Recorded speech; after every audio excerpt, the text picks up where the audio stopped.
been playing in the Dynamics Microsoft CRM space since 2002, since version 1.0 beta, or at least that's where I first IT. I'm an MCT. I've been an MCT since 2006, and I have worked on dozens and dozens of projects. And during that time, I have seen a lot of problems that come about through inadequate or even completely absent training and education. Absent training and education, or inadequate training and education, can certainly lead to what you feel subsequently is a Trojan horse, because you have something that maybe at sign off looked good and you just see problem after problem after problem. They tend to occur for a range of different reasons, and in the small time I've got here, I'm going to run through what those key reasons are.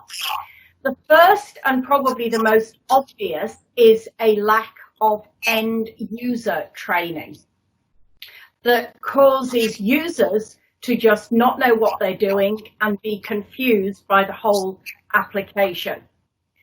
The second is where we have the technical people on the project who have done a bit. Typically they've learned how to add fields, but there are lots and lots of different techniques that we can use to solve any particular business problem within Dynamics 365. And unless within the group as a whole, you have got people that know lots of these techniques, there is no guarantee that the solution that you choose for a particular problem will be the correct one. And often, if you choose something that just superficially looks good, but under the hood is weak, that is where the problems will come out later.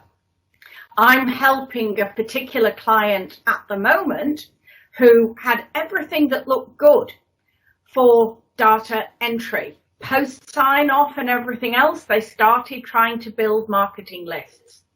Now, as I'm sure the other people on this panel will confirm, building marketing lists should be very straightforward in Dynamics, but it's not if your underlying architecture is poor. The third area that causes problems when we have this lack of training is where we have business people who argue that it's not their role to know what is in the technology before they start. And that is where they start asking for all kinds of things.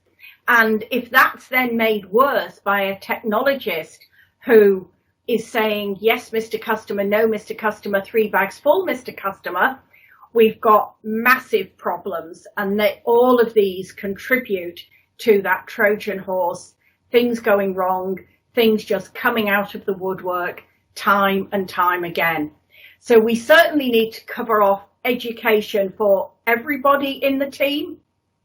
End user is pretty obvious. We must train our users to use the solution that we've provided to them. That means to use your processes and your data and your configuration. So obviously it is impossible to have off-the-shelf end user training. We also should be training all of the technical members of the team to make sure that they all have that breadth of education and they're not going to design something that looks great and then immediately breaks when you try to do something like marketing lists. And thirdly, we should be training our business people in what Dynamics will do out of the box so that they are then able to do what I call move to the middle. So we've got our business processes, we've got our technology, we move the two in together to get a solution that works. When we try to take the technology all the way over here, we often have problems. And if we try to take the users all the way over to here, we have problems. But when they both come into the middle, we can deliver a successful solution. I firmly believe, for those reasons, that education is the cornerstone of implementation success.